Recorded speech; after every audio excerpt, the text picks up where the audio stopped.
এই পাতার দৃষ্টান্ত, গাছের দৃষ্টান্ত, মুমিনের দৃষ্টান্ত একরকম। ফাহাদ্দিসুনি মা হিয়া, কে আছো বলতে পারো এটা কোন গাছ? কেউ পারে না। সাহাবারা মনে করছে এটা মরুভূমির কোন একটা গাছ হবে। কেউ বাড়ির পাশে যে খেজুর গাছ আছে এটা খেয়াল করে নাই।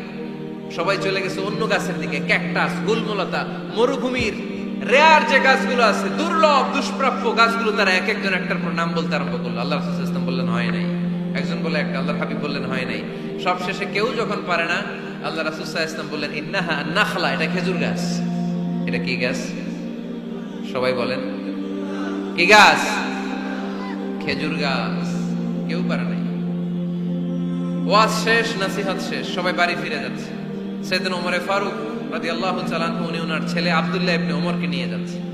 আব্দুল্লাহ ইবনে ওমর হঠাৎ করে বললেন, আব্বা, আল্লাহ রাসূল যখন জিজ্ঞেস করেছিল এটা কোন গাছ, আমি কিন্তু জানতাম এটা খেজুর গাছ।